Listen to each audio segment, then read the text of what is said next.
It's Tuesday evening. It's that time of the week, and we're going to talk about sanctification. Let's call it part 3.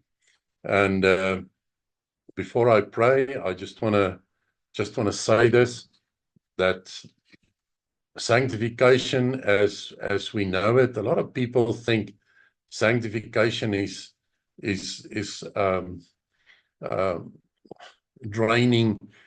draining energy.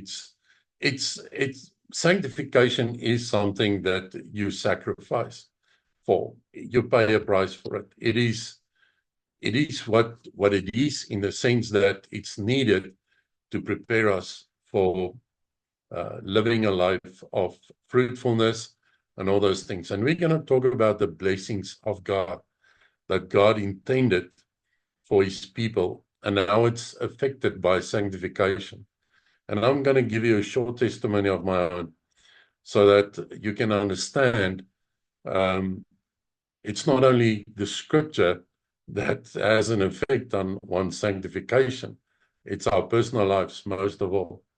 En ja, dis my gebed dat die Here vir jou duidelikheid sal gee, vir jou die waarheid sal oopbreek, en dat ons daarmee kan identifiseer in ons daaglikse wandel. Glo my, en ons het dit al baie gesê, ons geestelike pad wat ons stap, raak al hoe meer en meer 'n pad van intense heiligmaking. Maar dit is wat die Here gesê het: wees heilig, want ek is heilig. En dis 'n groot ding wat hy gesê het. Hy het uiteindelik gesê, wees so heilig soos ek is. Ons is nie God nie, maar sy gees en God se snoeiskerp snoei aan ons, sodat ons voorbereid is elke dag vir die volgende geleentheid. Kom ons bid saam. Father, it is in the name of your Son, Jesus, that we call upon his name, and the Bible says, everyone that calls upon his name, you shall be saved. We speak over this program, God's presence, God's anointing. We declare, the Bible says, it's the anointing that shall break the yoke. And Father, in Jesus' name, I take captive every thought now, in Jesus' name. And I bind every thought that is not of you. I bind the origin of it by the blood of Jesus. And in the name of Jesus, I bind the evil origin of every evil thought. But Father, I pray that the Holy Spirit will take over, minister to us, and convict us of the truth, and teach us the deep things of God, so that we all know and say, you alone could do it.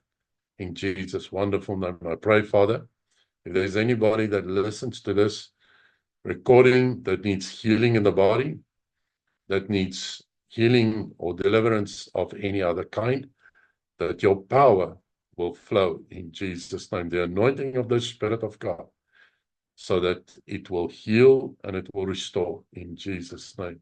Amen. Wonderlik. Ons praat oor heiligmaking, soos ek gesê het, en die seën van God, en hoe heiligmaking ons seën kan beïnvloed. En vir dit gaan ons weer na Genesis 1 toe, vers 26. Ek gaan dit net lees, sodat ons weer kan recap waar ons vandaan kom. En dit sê, God said, let us make man in our image. God's image was perfect. Man's image was meant to be perfect. And it was perfect for a short while. We don't know how long, until the evil one managed to deceive Adam and Eve, and the images were totally distorted, changed, and not in God's image anymore. All right. God had to set matters right. He had to sort out that problem, and a couple of things were needed. One, he had to forgive them, which he did. Two, he had to cleanse them, which he did. And three, God had to implement his plan, of putting an end to this or making it possible for mankind to stay in the image of God until Jesus or God one day comes for every person again. And the recipe we're going to just touch on so that we can position ourselves. Now, God says, let us make man in our image. God did not need sanctification. We do. Because we, mankind, could not maintain the holiness and the purity of the godly image. For that reason, sanctification is there to keep us in an image acceptable to God. And for that, or along with that, goes certain blessings. All right? And he said, after our likeness, and let them have dominion. This was one of the advantages over the fish, and we know all that, and over the cattle, and over all the earth. God did not exclude anything. So if I live a life of holiness, there are certain things which become my portion and your portion. It is the blessings of God. And God created man in his image, verse 27. He created them male and female. And then verse 28. And God blessed them. He would not have blessed any other image than the one he created, which means if I change the image of God, meaning if I change myself, my behavior, my words, my thinking, my deeds, my whatever, that it brings changes to the image in which God created me when I was reborn, I am not going to get his blessings. That is fact number one we must realize. After he created them perfect humans, he blessed them. Now, this blessing rested upon them. And he said, be fruitful, and multiply, fill the earth, subdue it. And these were blessings that he spoke over them. And have dominion over the fish of the sea, and over all the animals. Verse 29. Listen to this. Then God said, behold, I have given you every herb. In other words, God speaks a blessing of daily care. Dit wat ek en jy nodig het om van te lewe. In moderne lewe, ons finansies, ons begroting, ons huishoudelike sake, noem dit wat jy wil. I've given you every herb, seedling, seed, hier is 'n belangrike een. Toe ek dit lees, toe gaan daar ding vir my oop. God gave them something that will produce seeds that they can sow again so that they can make a harvest. God blessed your harvests. He made it possible for you to make, in modern terms, make a living. He gave you something to live from. And he also made those provisions to bear fruit in the form of seed. And every tree in which is the fruit of a tree, seeding seed. To you it shall be for food. And God saw that everything that he made, and behold, it was very good. Luister, as God vir my en vir jou op hierdie aarde geplaas het, God weet ek en jy het nodig om te lewe. Ek en jy het nodig om 'n bestaan te maak. Ek en jy het nodig, kom ons sê, om 'n oes te maak, om voort te kan bestaan. En hy het die mens nie net die kruie en die vrugte en die groente van die aarde gegee nie. Hy het gemaak dat dit saad voortbring, wat die mens kon vat om weer te plant, om weer te oes. Met ander woorde, in my werksituasie het hy vir my saad gegee, of 'n moontlikheid om te kan 'n oes maak. So God blessed them with everything needed to live. So the workplace is blessed. Our finances are blessed. That was God's intention. That was his plan, and that is what he made provision for. So it's no strange thing to ask God to bless our finances. There's one condition, and that is that we live a life pure and holy. Now, there are many people that don't serve God that are very rich and very wealthy, but that is not what it's about.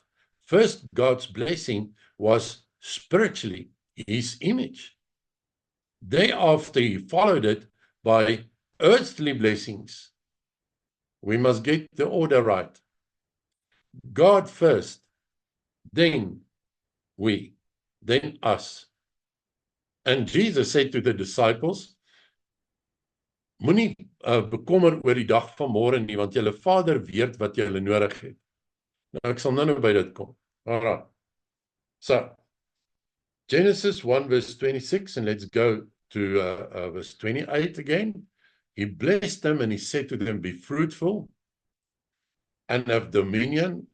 And verse 29, God said, behold, I've given you every herb, seeding seed, which is upon the face of the earth, and every tree in which is the fruit of a tree, seeding seed. To you it shall be for food. Right. Let's go to verse 6 quickly. Let's go to Genesis 4 verse 7. God speaking to Cain. If you do well, shall you not be accepted? And if you do not do well, sin crouches at the door, and its desire is for you, and you shall rule over it. All right. The point is, after God has spoken all these blessings upon mankind, they sinned and all that stuff, here comes something practical that happens, something that wants to steal your and my blessing. And that is the fact that the Bible says, if you do well, shall you not be accepted. In other words, in those days, there was no such thing as the term sanctification. But God said to Cain, and the scenario was Cain was becoming jealous on Abel, because Abel's sacrifice was accepted. Cain was caught up in his flesh. Cain was deur sy vlees sy vlees was in die versoeking gebring. En God sê vir hom, as jy goed doen, sal dit met jou goed gaan.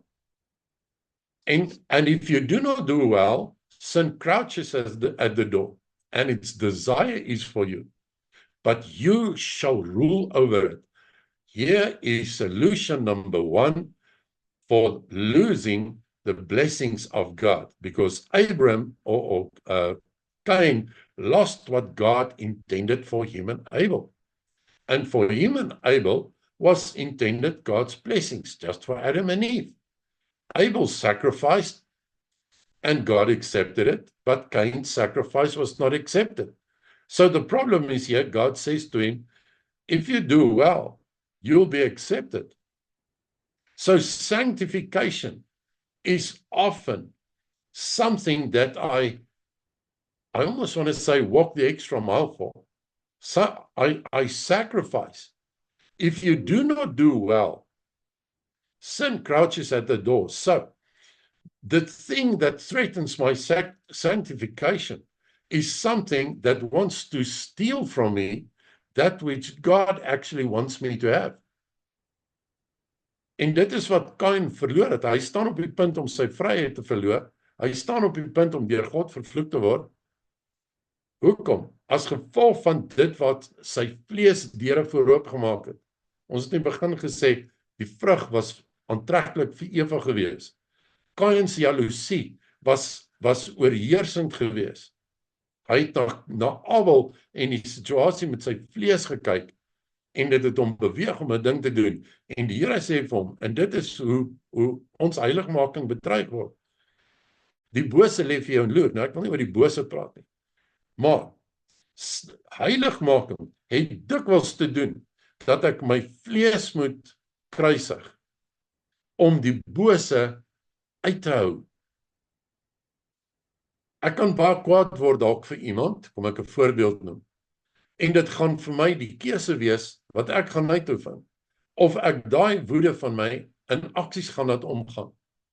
Soos wat Kain gedoen het. Maar as ek doen, dan moet ek weet, dit was die bose wat vir my gelê en loer het. So wat is die punt wat ek maak? Wanneer dit by heiligmaking kom, is dit die proses wat the crouching of the enemy that keeps that away, that keeps that out, that keeps me safe. So, sanctification not only protects me, not only protects my blessing, but it protects my flesh, it rules my flesh, not to hand itself over to the temptations of the evil one. All right? So, let's go to Psalm 138, verse 8. We often make mistakes, and we often put our foot into something, but here's something that we have to remember. Psalm 138, verse 8, Jehovah will perfect his work in me. Your mercy, O Jehovah, endures forever. Do not forsake the word of your own hands. Before anybody says or thinks, listen, sanctification is a tall order. It's too much for me. I am going to falter and I'm going to make mistakes. Yes, we all do. But I want to encourage you tonight, before we carry on with this scripture that says, Jehovah will perfect his work in me. Which work? His work of sanctification. The work that he started when I got reborn. All that he needs is a surrendered person, a surrendered soul, a surrendered spirit. Your mercy, O Jehovah, endures forever.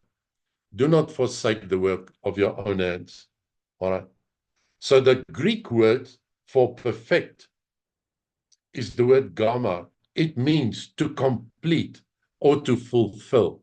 So what the scripture actually says, Jehovah will complete his work in me. He will fulfill his work in me.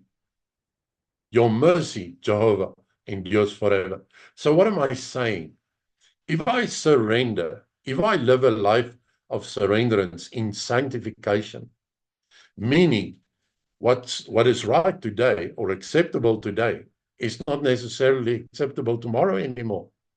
Because God opens my eyes, gives me a revelation of things I should cut out of my life. En dit is wat die skrif sê. U sal die werk wat u begin het in my voleindig. Maar God het nie, soos in Israel se tyd, net toe hulle uit Egipte uitgekom het, toe hulle kwaad vir die Here en al daai goed, en die Here stuur slange tussen hulle in, en baie van hulle is gebyt en dood. Toe is hulle, het hulle berou, en hulle sê, Moses, bid tot jou God. En Moses bid tot die Here en hy rig 'n slang in die woestyn op. En die Here sê, elkeen wat na die slang kyk, in other words, everyone that keeps his eyes on the Lord shall be saved. Now the Bible says, everyone who calls upon the name of the Lord shall be saved. And the Greek for this word perfect means, you will complete the work. You will fulfill the work. Why? God has spoken blessings over you, and he knows that. And he wants you and me to be at the place where those blessings come into fulfillment in our lives. Let's go to Ephesians 1 verse 2, and I'm going to read it in the Hebrew. It says, grace be to you and peace from God our Father and from the Lord Jesus.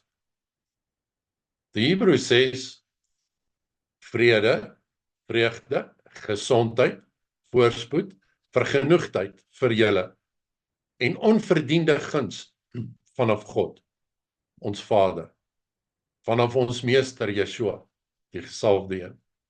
All right? So God's intention is for you and me to have enough, to be blessed, to have his favor, and all those things that we read. Good. Verse 3.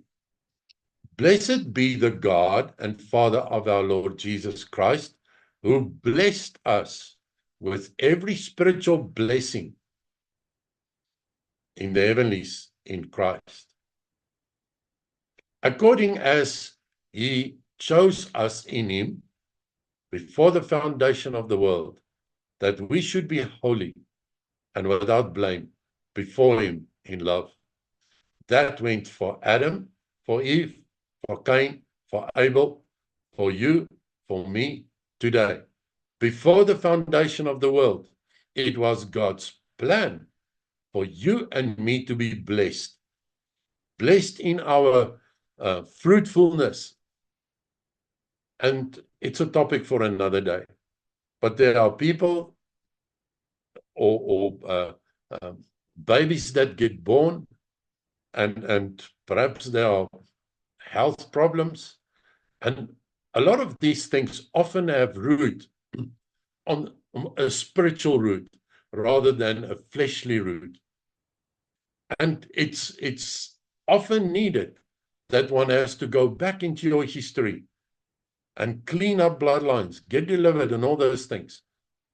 But okay, what I want to focus on is the fact that God says in his word, blessed be the God and Father who blesses us with spiritual blessings in the heavenlies.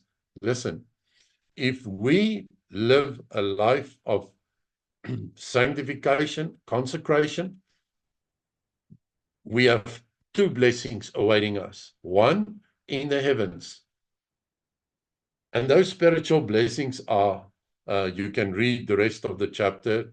It's quite a bit. It's blessings from the Spirit on the spiritual side. And if we go to verse 4, it says, according to as he chose us in him before the foundation. In other words, I can't work for the blessings. I can't give God anything, but I can live a certain kind of life, which makes God in his faithfulness to bestow and keep those blessings upon my life. That is something that Adam and Eve paid a very big price for because they failed in it. So did Cain. So did many people. Up to the day where Moses and Joshua came on the scene, and Joshua said, me and my house, we will serve the Lord. And God said to him in Joshua 1, hy sê, wees sterk en vol moed. Ek is met jou, ek sal jou nooit begewe en jou nooit verlaat nie. Be of good courage. Why did God say those? In Joshua's case, they were on their way to Canaan and there were lots of challenges. Likewise, we have it today. But God says to you, and I want to say to you tonight, be of good courage. He will not leave you and not forsake you. To live a life of sanctification is worth it because it keeps and retains the blessings of God. And there were Israelites that did not go into the promised land because of a wrong attitude and a wrong way of life. And so were there others that went in because of the correct way of life. Sanctification is a process that starts the day we are reborn. And it ends the day that Jesus comes again for everybody. We're not all going to go to heaven at the same time. All right? Some people on earth will one day leave this earth together. But until then, lots of us will go before others. And that's the day God comes for us again. Let's go to 1 verse 3. I just want to go. Blessed be the God and Father who blessed us with spiritual blessings. Now, if we go in the Greek and we consult the meanings of spiritual blessings, it's a very fancy Greek description, which I cannot express. I cannot pronounce it. But it means heavenly benefits as found when you are in Christ. Heavenly benefits as found for one who is in Christ. Now, if I am in Christ, I am God's child. If I'm God's child, it means I've got a Father of provision, Jehovah Jireh. It means God the Father, Jehovah Nissi, Jehovah Tzidkenu, Jehovah Rapha, the healer. All those things are at my disposal because I live in Christ, which makes me brother of Christ, which makes me an heir with Christ. So everything that God holds in his storerooms are at my disposal, whether it be health, whether it be my money matters, whether it be my job matters. God said to Adam and Eve, I gave you to eat from the herb of the veld, but I made the herb of the veld to produce seeds and the trees to produce seeds. If I can modernize it, today in my job, there are seeds so that I can harvest if I am in Christ. Because the heavenly places is the spiritual realm, but it means I can unlock in the spiritual realm the blessings of God over my life. If I live a life wherein I have set myself apart for God and I remain in God. If we go to Ephesians 1 verse 12, it says, for us to be to the praise of his glory, who previously trusted in Christ. If you read verse 6, he has blessed us in spiritual blessings to the praise of the glory of his grace, verse 6, in which he has made us accepted in the one having been loved. In other words, he loves us too. Now, the Bible is very clear. Which father will, when his son asks him for a bread, give him a stone? Or he ask him a fish, give him a scorpion? And then the father says, how much more will he not give the Spirit to those who pray, who asks him? Meaning, he even gives you a companion to pray and live with you, to guide you so that we remain in him. Why? Because the Bible says in John 15, verse 5, I am the vine, you are the branches. And it ends, without me, you can do nothing. He's given us the spiritual blessings in heavenly places in Christ. He is the Father that loves us. Why would the spiritual blessings in heavenly places not be released to us and we can live in it, exercise it, call it what you like? But because he loves us, he also makes available the earthly blessings. In other words, my daily blessings. As Jesus prayed, Father, give us today our daily bread. All right? The problem is just, there are people that complain about the bread because they want the red Ferrari rather than the bread. They'll eat later.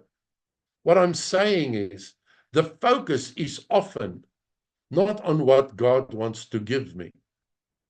The focus is often on what I desire. And the Bible says, and I'm going to get to it shortly, the scripture says, you ask, but you don't have. I think it's in James. James 4, verse 3. You ask and receive not, because you ask amiss, that you may spend it upon your lust. And then he talks about adulterers and all that kind of thing. Do you not know that the friendship of the world is enmity with God. In other words, the moment that my focus comes off God, Cain, the evil one is lying and scrounging. He's lying in wait. But you must rule over it. In other words, my flesh becomes less important. What is appealing to my eyes, wat aantreklik lyk vir my oë, wat aantreklik lyk vir my jaloesie. Dit gaan nie meer oor my of jou as ek 'n lewe van heiligmaking lei nie. Dit gaan oor God, dit gaan oor die persoon langs my, want ek en jy is veronderstel om eintlik in onsself te sterwe, dat ons lust, welliste en ons begeertes en al daai goed tweede kom. Want dan het God 'n manier. Die Here Jesus sê vir sy disippels, hy sê, soek eers die koninkryk van God en al hierdie dinge, en alles sal vir julle bygevoeg word. As ek op 'n punt kan kom waar God my kan vertrou in my handel en wandel, en hy kan sien, dit gaan nie vir my oor myself nie, wat ek soek, hoe ek dit wil hê, wanneer ek wil hê, die Ferrari eerste voor die brood. God sê nee, ek sal vir jou sorg. Dit was hoe dit beplan was. En hy weet al die ander goeders, en daar is mense wat uitermate geseën word, en ek sal nou by 'n ding kom. Maar God wil weet, wat is in my en jou hart? Kan ek hierdie ding bewys? Ja, luister hier nou. Verse 5 says, do you think that the scripture says in vain, the spirit that dwells in us yearns to envy? This is a very, very tough thing that the Bible says. Anti-sanctification resists the Holy Ghost. You hear me? Anti-sanctification is the same as rebellion. Because the Bible says, the Holy Spirit yearns. Hy sê, hy lewe met jaloesie. Begeer die Heilige Gees wat in ons woon. Begeer hy wat? Hy begeer my en jou surrenderance. He desires your and my attention. He desires your and my surrenderance. Why? Because he wants to use you. And if we live in rebellion to sanctification, believe me, it is step number 1 to a life of anti-sanctification. Listen to this. Let's go to somebody that we have a lot of respect for, and his name is David. There was a time David let go of God's hand. 2 Samuel 12, you can read the whole chapter if you wish. Let's go to verse 7. And this was after the sin with Bathsheba. And David desired her with his eyes, with his flesh, just like Eve did with the fruit. And the following thing happened. Nathan said to David, this was after he told David the little story about a man that lost his lamb. And he asked David, what's your opinion about this? And Nathan said to David, you are the man. So says Jehovah, the God of Israel. Listen to this. I anointed you king over Israel, and I delivered you out of the hand of Saul. And I gave you your master's house and your master's wives into your bosom, and gave you the house of Israel and of Judah. And if that was too little, I would have given to you such and such things besides. En God raas met David. Hy sê vir hom, het ek jou nie alles gegee wat jou oë kon begeer het nie? Jy's 'n ryk man. Ek het jou vyand het ek aan jou oorhandig. Ek gaan lees Psalm 35 vers 1. Dit sê, Lord, fight against those that fight against me. And plead my case against those that strive against me. Nou kom God en hy sê vir David, what do you think you're doing? I have given you anything that you can ask for. You were anointed when you were a boy. The people raved about you. I allowed you to enjoy the respect and the honor that came from the people. I made you a king. Everything that you have, I gave it to you. And that is what we must remember. When we live this life on earth, we live it with a Holy Spirit that yearns inside of us, yearns to have my full surrenderance. David, why did you for a moment live a life of unsurrendered attitude? And you allowed your flesh to mislead you into this thing. But if this was not enough, whatever I gave you, would I not have been willing to give you even more? So what God said to him, you think I gave you all these things. There's a lot more to me than what you see. En dit is die beginsel van heiligmaking. This is the principle. God has got a way, if you and I remain faithful, to even add more than what we think. There's a scripture that says, He's willing and able to do far more and above what we can think. And that is why the Bible says, He has blessed us with all spiritual blessings in Christ, so that I can live a life of sacrifice, sanctification, and total surrenderance and commitment, and remain in Him. Because without Him, John 15, verse 5, we can do nothing. So David, the moment that you put your foot outside of Jesus, you're going to slip. The prophet said to him then, why have you despised, verse 9, the word of Jehovah, to do evil in His sight? And then he tells the whole story. And he said, and therefore, verse 10, the sword shall never depart from your house, because you have despised me, and have taken the wife of Uriah, the Hittite, to be your wife. So says Jehovah, verse 11, behold, I will raise up evil, and God gives him all those punishments. And then we get to verse 12, for you did it secretly, but I will do this thing before all Israel. Remember the scripture. And David said to him, I have sinned against Jehovah. And Nathan said to David, Jehovah also has put away your sin. You shall not die.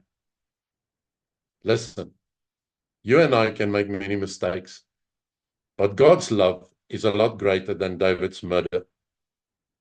And God's love is a lot greater than your and my mistakes. I want to get to this portion in Matthew 6:33 before I give you my piece of testimony. And it's something that really has spoken to my life. Verse 33. But seek ye first the kingdom of God. And the word seek in the Greek is the word zeteo. It means a continuous, diligent craving for the kingdom. A continuous, diligent craving for God. The word kingdom is the word basileia, which is authority, rule, and kingly reign. In other words, what the Bible says in Matthew 6:33, seek ye first with diligence the authority, rule, kingly reign of God in your life. And all these things shall be added unto you. I'm going to do a last scripture, and then I'm going to give you my short testimony. Deuteronomy 12, verse 13. The Bible says the following. Take heed to yourself, God speaks to Moses. Take heed to yourself that you do not offer your burnt offerings in every place that you see. Verse 13. take heed to yourself. Every time he says, take heed to yourself. In other words, guard yourself, that you do not become snared by following them. God said to him, don't mix with the other nations.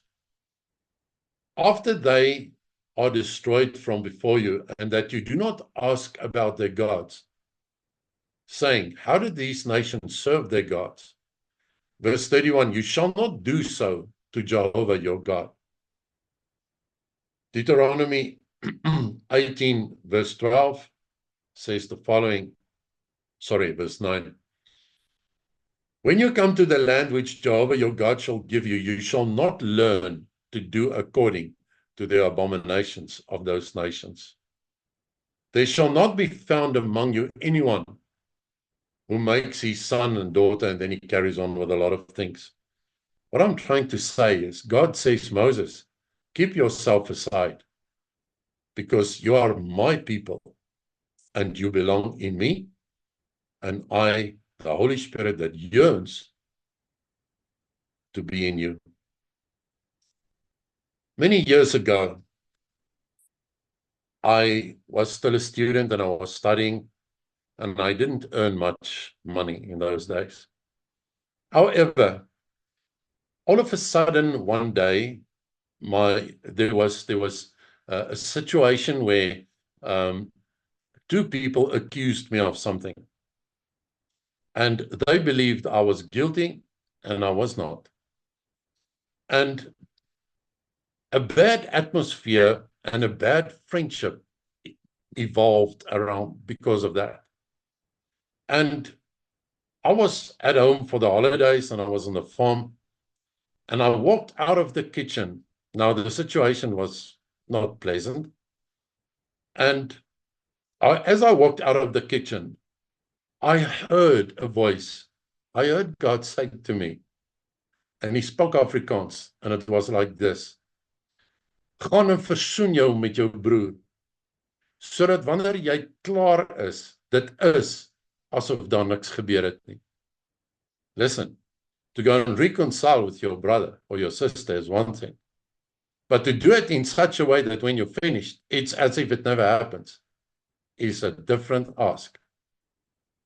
In other words, Fadi, go and reconcile you with your brother, and when you're finished, you don't go there and first justify your actions and first say, I just want to tell you where I come from. I did this because you did that. And you, no. You go, you reconcile. So that when you're finished, it's as if it never happens. You're not going to go there to point them, to prove them wrong first, Fadi. You're not going to go there to justify yourself, Fadi.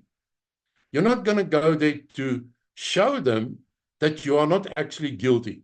You go and you see to it that when you leave, it is as if nothing happened. And immediately I said, but I didn't do anything. To this day, God did not answer me. However, there were consequences. And I said, but I didn't do anything. And for weeks and months, I reasoned with myself about this and with God, trying to convince him I was not wrong. I didn't do anything. But you see, there's a scripture that says when you come to God with your sacrifice and your offering, and you're reminded that your brother has something against you, not you against him. Go and settle the case with him first before you bring your sacrifice to the altar. So I said, Lord, you mean my worship and adoration means nothing? So for weeks and months, I didn't address this, and my money matters start turning bad. I'm a student. I live from not much. I didn't have much to fall back on, and my source was interfered with. So God is our source. Can something interfere with him? Something can interfere with the blessings that he actually sends to us and intercept those blessings. And to cut the long story short, at our church, there was a series which the pastor preached about, and it was about the blessings of God. And the second last sermon, this Sunday night, I was sitting there, and he was talking about finances. And he said, if your finances have deteriorated and it's going backwards, and he was talking about the causes of that, the reasons. And he came to this. If you have something against somebody else, I said, I don't. Praise the Here. I'm off the hook. And then he said, or if someone else has something against you. And it hit me. And I was rock bottom. I said, Lord, this is tough. So I went home and I took a piece of paper and a pen and I started writing a one-page letter. Now, I am not saying this to boast. I'm giving God the glory that He gave me grace. And I said to them something to the effect of, I'd like to set matters right. I know this is not supposed to be, so I want to come. And whatever I did, whichever way you were offended or whatever, please forgive me. And I mailed that letter because they were far away from me. The Monday or the Tuesday it was. The Friday, I was walking around and something hit my spirit. They read it. And I could feel that they have spoken me free. They've declared me free. I could feel it in my spirit, how it drops off me. And I went to the post office. What did I find there? A letter. And that letter said, you're forgiven. You know what happened? My money matters restored. What's the point I'm making? Sanctification goes about remaining in the vine, because without Him, we can do nothing. We are dependent on Him.